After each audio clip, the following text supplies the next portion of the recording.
Whirlwind is map number 2. Starting to the bottom right, we have the Caspar Protoss. He took a win in game number 1. Not so shy this time. This is 웅진 스타즈 SOS. A very simple thing to type out Morse code. I think it's 3 dots, 3 dashes, then 3 dots. starting to the top right is his opponent. Starting for LGIM in blue, it is LGIMC. He has to win now. He has to force a third game if he wants to advance. He looks actually pretty confident. He is known as the Illusionist Protoss, and no way. No way. No way he's going to go Nexus first on this map. He actually is going to do that. Yeah. Can he be the first? There were 3. Well, if this occurs, he will level 3. No, he adds a gateway. He says no. A 16 gate. What is the plan here? I was going to say 2 have tried and 2 have failed. Oz tried, as did Puzzle. And both Nexus first builds failed, even on massive maps. I thought he might try it, but he's just going to get a late gate and do the double gas build a little bit later than you would normally get the gateway, even if you go for this 2 gas build. Question for me now is actually what's he is going to do.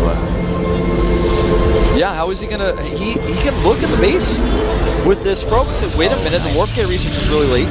This is also pretty awesome for Seed right now. He was able to spot his opponent's base with the first attempt, but SOS on the other hand scouts into the wrong direction. Therefore, we have a lot of scouting information for Seed and none for SOS. Look at the difference in core timings. Yeah. Seed could very easily just 4-gate here and probably take a win. If he goes for a chrono boost on his warp gate research and starts to go for a 4-gate, he could take this game without a problem at all. He's chronoing it so far. And he actually has 1 more probe in production. You know, with the scouting information that he has right now, he just might. Twilight Council. He could also go for a very aggressive blink play that's really good on this map in general. You know what he's going to do there? He's going to shut down the scout without a problem at all, and SOS knows it. He actually moves back to the Dalnaga Watchtower because he realizes, wait a second, there's no way I'm getting into this base. Before I lose my Harvester, I'd rather take the Dalnaga Watchtower now. Double sentry coming out here. That's going to be very defensive, but against Blink Stalkers, it's not going to be too useful. Against DTs, can be very useful, but I don't think we're going to see DTs from Seed. I think it's going to be Blink Stalkers. Yeah, me too. He does not really have the gas income right now that he would need for DTs. There's the Blink. I like it. Seed playing a little bit more aggressive. And he's seen a lot. This time, he's not playing blind. He knows what's going on, and SOS doesn't. He has no idea. He didn't have the scout. He knows where his opponent starts, but that's all there's to it. Yeah, that's all he knows. And the only reason that he knows where exactly Seed is positioned now is, of course, because of the timing of Seed's probe.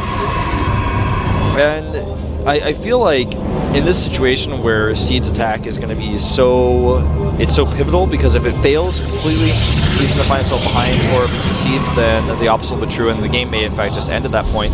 This is a map where I like that SOS has the sentries in the tank. He's actually moving down with them now, and this could be a fatal mistake. The big ramp is so hard to defend, especially now against Blink Stalkers, and he gets the Observer first, then he will start with his Immortals. If you are facing a Blink Stalker build, you just need those Immortals as fast as possible. If you don't have them, then you might just roll over, expose your throat, and, well, type GG. And look at it, Blink is done. Immortal number 1 is halfway completed. The warp gate is just now finishing for SOS. The Stalker count is 6-0, and he's just moving in. He moves in here. The Zealot is deader than dead. Oh, he blinks up, blinks in, and this is perhaps lights out. The Immortal is out though. He warps in a few units. Another Sentry not dead just yet. He moves back with the rest of his Stalkers, warps in the second round. He already killed a lot. The Sentries that just died were really expensive. And this next wave is going to perhaps end the game if he just is able to target that Immortal down. Yeah, he has to be careful though. The stock count 8-2-2, but Immortal number 2 is halfway done. And SOS is doing what many players will not. He is getting his own counter blink. He's got the Twilight Council coming up, but it's going to be a long ways away until he has that. He makes a Zealot here for vision, and he's going to try to hop up onto the high ground. The thing is, if the Force Field is good, he will not get up. But the Force Field is not good. He has a second Immortal. Will he commit? He says yes. 2 Immortals being targeted down immediately. One of them already dead, the second one about to die. Does he have enough Stalkers though? The Stalker count is at 5 right now, and Seed has to get out of here. He's down to 40 supply against 53. The Harvester count is a bit in an advantage for SOS, 29-27, but the army is just good enough with all those Zealots. I don't think that Seed can do it. With 1 Immortal, okay. 2 Immortals, no. You know, that's just too much damage output. Loses the Stalker here. The 3rd Immortal comes out now, and I don't care how good his Blink Micro is, he's not going to be able to come through now, and the counter Blink is underway. SOS is going to be able to just make pure Stalkers and Immortals here and go across the map and counterattack on Seed. Seed knows it, of course. That's why he builds his expansion. He is going to try to delay the expansion for SOS for as long as possible, getting his own robotics, trying to snipe another unit once again, saving his sentry. Not gonna happen. Wasn't able to contain his opponent. The force field was just not there. This is not a good situation for Seed to be in, not at all. He lost more resources and is now up against a very strong composition. Blink is being researched for SOS. The Wounding Stars player is just playing a really great game. Yeah, Seed had a nice timing, he had a nice idea. He should have turned his pressure into more of a light contain while getting his Nexus up, instead of going for the kill move there. That's like trying to rip somebody's throat when they've got like a 2-inch thick steel ring around their neck. You're just not going to get through. Those Immortals just shut those Stalkers down, like pressing Control Alt Delete twice and then going into the menu and pressing shut down. Another attempt to take down a sentry. Blinks away, doesn't lose too much. He kills the sentry. And Blink is almost done. The counter Blink is ready. He does not have a forward pylon, but he's actually going to go ahead and fight across the map. Takes out another unit. The army supply is 17 for Seed and 29 for SOS. He's got the probe to make that pylon. Just swapping in units now is 25-29. That Immortal is crucial for Seed, but he just doesn't have a lot of time to get it out. His sentries are going to be so important here. How good can his force shields really be? He wants to keep... he has to shut these Immortals out. Yeah. He needs to, if he can, get that Observer as well. That means that SOS won't be able to fire up the high ground. He'll only be able to attack when he has vision. He still has the pylon to the bottom left. That's one of the things, of course, that he can use later to warp in a few Zealots and just attack the mineral line. Here comes that first Immortal. So important. But it looks like SOS is not going to wait anymore. He runs up the ramp with his Blink Stalkers. The Immortals, though, are on the outside, and this is going to give Seed a really good advantage here. Exactly, he might have overcommitted here a little bit, losing a lot. Seed is now in possession of actually a few less Stalkers, but he has the Immortal, he has a few Zealots. This is still very, very close. Yeah, the economy is just a little bit better for Seed. If you add up all the hit points on those Stalkers, the Stalkers of SOS are going to have the higher number there. But he has to turn around. Now, who's going to make the Robotic Support Bay first? That's the next step of this game. He warped in a Zealot at the bottom left now. He can use the Zealot to walk into the middle line. That's what he tries to do now, but a Blink is even denying the Scout. He has no idea what's going on the other side of that ramp.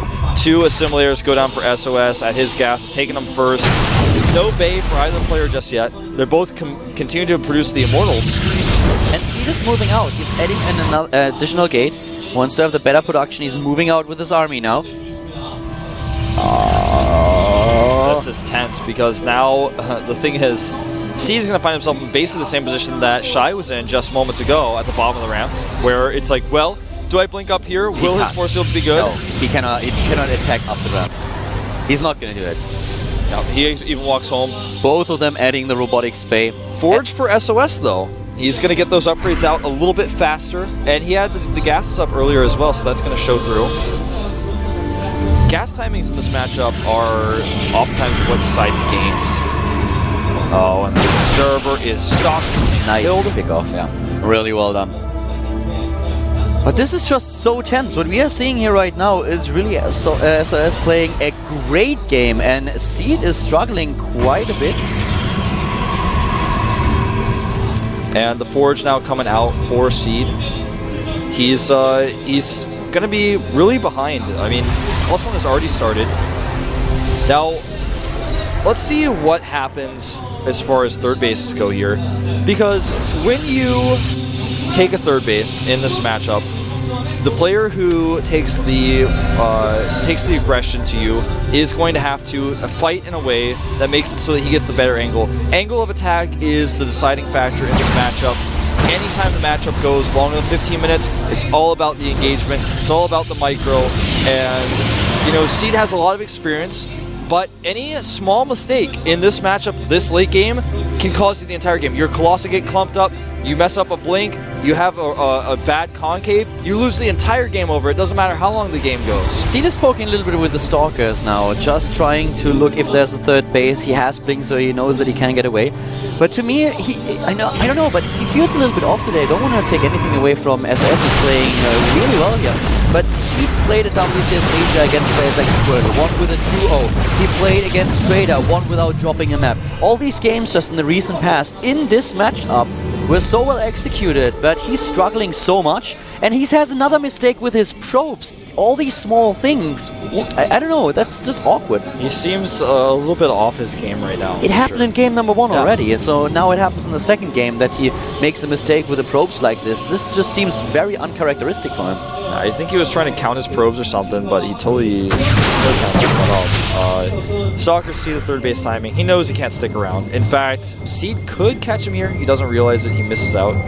Yeah, both of them now with the third base building, but Seed is falling behind in upgrades and also in, in just sheer numbers a little bit. Colossus production is behind as well. Right now it's 2 Colossi being produced at a time for SOS. Seed just now starting his second robotics, so it's very late. And he is getting +2 a little bit faster, but his charge, if I'm not mistaken, is also very behind. I'm going to check that. And yeah, because I didn't think he started, he does not. Another task was nice, picks up a Stalker, but he has to be careful against the blink of his opponent. He has to be very careful here. He gets out, kills another Stalker first. Gets his second Robo. But still, this game is so close and so tense, and at this point in time, Seed is really, really struggling against SOS. He pulls a ton of probes out of his main base. I think that was even too many. He could have had a little bit more saturation there. He sent him to his third, and SOS is doing something very similar. Sends his probes at third base as well. And now, like I said before, this game will be decided based on position, based on engagements. Exactly. Who has the better concave, who gets into the better position in the fight. I like these run-by attempts that we have from both players. SOS is now trying to get in with another few Stalkers, and he has one Observer in position so that he has high ground vision, can blink in as soon as he knows that Seed is moving out. And if he uses that, he actually just walks in. He wants to save the cooldown so that he can blink down. Yeah. There we go. Probe after probe going down. This is one way you can reposition your opponent. See, during this right now, SOS is moving across the map with his own army. He's trying to get the better concave. He's trying to draw these units up to the top left. He doesn't commit with his army. In fact, he walks back right now. But this is something you can do very positionally to draw your opponent into different areas of the map where you can really backstab them for what they've done. Colossus count is fairly similar, but SOS is building an additional 2. He will be at 8 against 5. Yeah, and this is just tense. Yeah. If Seed loses here, he's in the up and downs. SOS will advance to Code S, so everything is on the line now. It's hard to believe Seed may find himself in Code A. I mean, obviously he will have the up and downs, but that's really hard to get out. And if you can't beat a player in a best of 3, it's already somewhat telling that you're going to have some trouble in a group stage where you're playing against potentially 5 other players in a group. Harvester Supply is very similar. Seed a little bit ahead with 58 to 53. The Colossus count is now, well, it is going to even out when the fight starts, I feel. We will probably have a 1 Colossus advantage for SOS from how they are currently building their units. But you can already see that Seed is playing a little bit more Zealot heavy than his opponent. Yeah. But the upgrades are just faster for SOS. Zealot heavy compositions are pretty cool because if you have enough Zealots to draw 1 or 2 extra Colossus shots with your Zealots, the Thermal Lance attacks 2 extra swipes, for example. That's 2 extra swipes you're getting with your Colossi.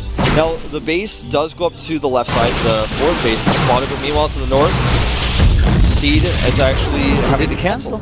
Oh, he didn't even, yeah. No, he didn't cancel, so that's also a little bit weird. Now we have 4 bases for his opponent, and Seed finds himself on 3, tries to rebuild the Nexus that was just killed. But still, both of them about to be maxed out. The +3 attack upgrade for SOS is a lot faster than for Seed. He has the chrono boost if he wants to catch up with his opponent. I don't really think that he's gonna be able to pull this off. Army supply is in favor of SOS by the smallest of margins with 139 to 144. These small groups of Stalkers are so annoying. They're so effective at picking off Zealots, for example, like this, finding bases. He is actually not Vipering them, though, so he loses a lot. He just lost 3 Stalkers, yeah. That was kind of strange. But the base at the top left is exposed again. Oh, we may have our fight! A great concave by SOS. He made that concave so fast. That was 9 a 6-split. to 8 Colossi. A small Stalker run by, attempting to hit the 3rd, but Seed is in position, will catch them if they don't blink away immediately. Yeah, blink down to the 4th now. I don't think that there are any probes in it. No, he's trying to force the engagement to be an awkward one for Seed. He wants Seed to mess up with this concave. Don't forget, guys, SOS has the advantage in attack upgrades. Yeah. He's already at 3. Seed is, I think, not even chrono boosting his 4. No, he's getting plus, yeah, you're right. +1 armor is coming out for SOS, of course, to try to continue that further lead. Trying to pick off a Zealot here. 1 Zealot and 2 Stalkers is never worth it, especially not the 3rd one and a 4th one. But he's being very positional with this. He actually catches units on the right side. Yeah, in the middle of the map, he was able to pick off a few of Seed's units. Now the +3 attack upgrade is nearing completion. But +1 armor is already being researched for SOS. This is just such a close game. The bank is similar for both of these players. They have a lot of gateways, a lot of production. They can warp in units right away after the fight, but they are both a little bit reluctant to actually commit. Now maybe in the middle of the map, We have the Fleet Beacon tech started. He's getting the Stargate out so you can get that Fleet Beacon, get the Mothership back. Can oftentimes change games, not mostly because of the cloaking, but because of Vortex. A huge Zealot run by in here for SOS. Seed will have to respond. yeah, there's a cannon and he warps in 2 Zealots, but that's not going to be enough to take these units down.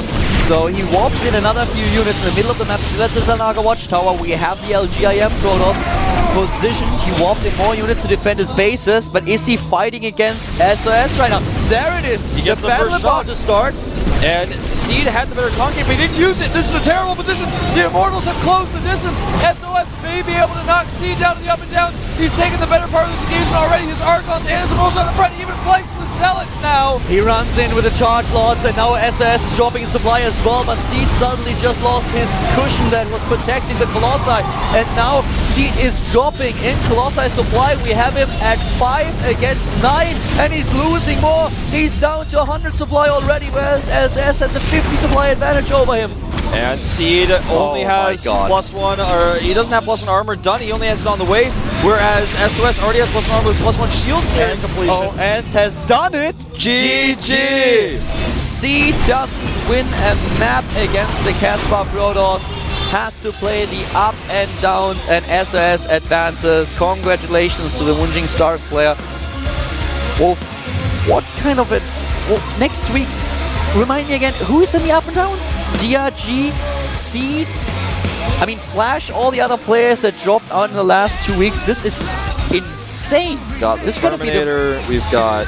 This is the most stacked up and downs that we ever had. Yeah, that we've ever had.